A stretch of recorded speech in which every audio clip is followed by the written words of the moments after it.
नमस्कार दोस्तों, आप सभी का स्वागत है द अनटोल्ड की कहानियों की सीरीज़ में। आज आपके सामने एक और कहानी लेकर आया हूँ। कहानी आज सत्य घटना पर आधारित नहीं है, फिक्शनल कहानी है, जस्ट फॉर मनोरंजन।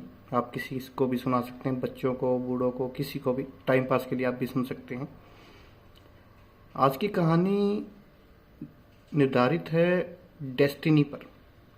डेस्टिनी यानी नियति, तकदीर, प्रारब्ध। आप जो अच्छा वर्ड लगे आप यूज़ कर सकते हैं। तो चलिए कहानी शुरू करते हैं। कहानी एक साधु बाबा की है।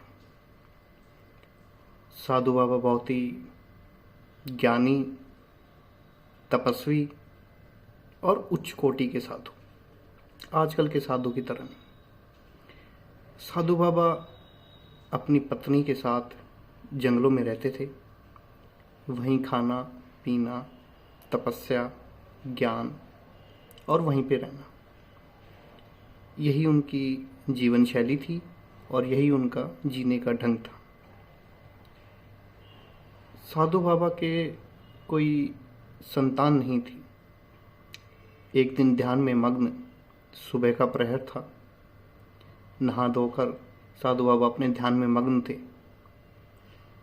कि ऊपर से एक चील अपना शिकार करती है चूहिया का और उसको लेकर जा रही थी। बट बाई चांस वो चूहिया उस चील के पंजों से निकलकर आ टपकती है उस साधु बाबा की गोदी में। साधु बाबा का ध्यान टूटता है। वो देखते हैं कि उनकी गोदी में एक चूहिया गिरी है। वो उसे देखते हैं, निहारते हैं। चूहिया को भी एक अपना सा क्या कह लीजिए, अब अपनापन प्रतीत हुआ। साधु बाबा उसे उठाते हैं, देखते हैं और सोचते हैं कि ये भगवान का दिया हुआ कोई गिफ्ट है। और अपनी तपस्या से, अपने ज्ञान से, अपनी शक्ति से वो उस चूहिया को एक सुंदर कन्या का रूप देते हैं। और मन ही मन विचार करते हैं कि क्यों ना इसको मैं अपनी पुत्री के रूप में अपनाऊं। वो उस कन्या के साथ अपनी कुटिया में जाते हैं और अपनी धर्मपत्नी को कहते हैं कि हम संतान से वंचित थे और आज प्रभु की ऐसी कृपा हुई कि प्रभु ने एक सुंदर कन्या को हमारे घर पे भेजा है और इसे तुम अपनी पुत्री रूप में अपनाओ। दोनों खुश और जीवन ऐसे ही चलता है। कन्या बड़ी हो जाती है और फिर साधु बाबा को ये प्रतीत होता है कि अब इस कन्या का विवाह कर देना चाहिए। विवाह के लिए साधु बाबा वर खोजने लगते हैं। तो कन्या से पूछते हैं कि आपको कैसा वर चाहिए पुत्री। कन्या कहती है कि मुझे सर्वश्रेष्ठ वर चाहिए। अब साधु बाबा ने दिमाग लगाया तो उन्हें सूर्यदेव सबसे सर्वश्रेष्ठ लगे इस पूरे ब्रह्मांड में। वो सूर्यदेव के पास जाते हैं।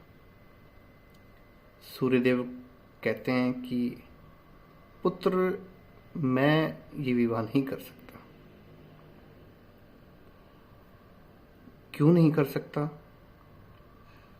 इसका कारण ये है कि क्यों, अगर मैंने विवाह किया तो मेरी जो तपिश है वो तुम्हारी पुत्री नहीं सह पाएगी। तो वहाँ से वो विवाह का कार्यक्रम कैंसिल हो जाता है। तो साधु बाबा कहते हैं कि हे भगवान, आप मुझे कुछ और वर सजेस्ट करें। तो सूर्यदेव कहते हैं कि आप सर्वश्रेष्ठ की चाह में निकले हैं अपनी पुत्री के लिए, तो आप मेघ देवता के पास जाइए, क्योंकि बादल भी मेरी किरणों को रोक लेते हैं। ये सुनकर अपनी पुत्री को लेकर साधु बाबा मेघ देवता के पास जाते हैं। मेघ देवता के पास जाने के बाद वहीं सेम आह्वान करते हैं, विवाह का आह्वान करते हैं साधु बाबा। लेकिन इस बार पुत्री मना कर देती है। पुत्री कहती है कि ये सर्वश्रेष्ठ नहीं है, क्योंकि पवन देवता तो बादलों को भी हटा देते हैं, क्षीण कर देते हैं। ये सुनकर साधु बाबा फिर पवन देवता के पास जाते हैं। पवन देवता के पास जाने के बाद फिर से आह्वान होता है, सर्वश्रेष्ठ कौन। फिर पुत्री मना कर देती है। पुत्री कहती है कि पवन देवता तो नहीं, क्योंकि जो पर्वत है वो पवन को भी चीर देती है, उसको हिला नहीं सकती। तो पवन देवता मना कर देते हैं। फिर अब बात आती है कि कौन। तो पवन देवता कहते हैं कि आप पर्वत के पास जाइए। पर्वत यथावत खड़े रहते हैं, सर्दी हो, गर्मी हो, बारिश हो, तूफान हो, इवन मैं भी पर्वत को कुछ नहीं कर सकता। साधु बाबा अपनी पुत्री को लेकर पर्वत के पास जाते हैं, उनका नमन करते हैं और कहते हैं कि हे पर्वत, आप मेरी पुत्री का विवाह स्वीकार करें। पुत्री उनसे कहती है कि क्या आप सर्वश्रेष्ठ हैं? क्या आपको भेदने वाला कोई है? अगर है तो बताएं। पर्वत देवता कहते हैं कि पुत्री, मैं तो तुमसे विवाह नहीं कर सकता क्योंकि मैं सर्वश्रेष्ठ नहीं हूँ। साधु बाबा कहते हैं कि हे पर्वत देवता, आपसे सर्वश्रेष्ठ कौन है? तो उन्होंने कहा कि एक मूषक, एक चूहा, वो मेरे अंदर बिल बना देता है, वो थोथ बना देता है, अंदर से खोखला कर देता है पहाड़ को।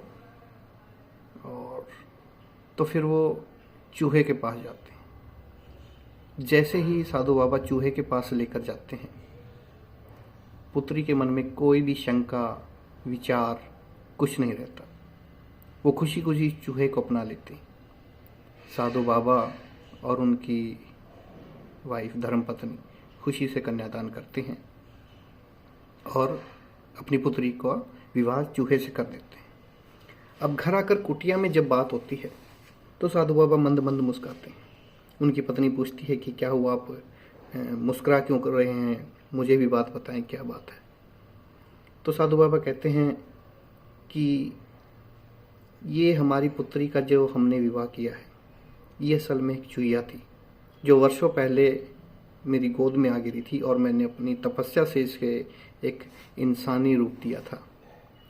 और नियति, तकदीर, डेस्टिनी यही है कि उसका विवाह आज एक चूहे से हुआ। तो यही आज की एक छोटी सी कहानी थी। अच्छी लगे तो आप लाइक करें। ऐसी और कहानियाँ आती रहेंगी। धन्यवाद।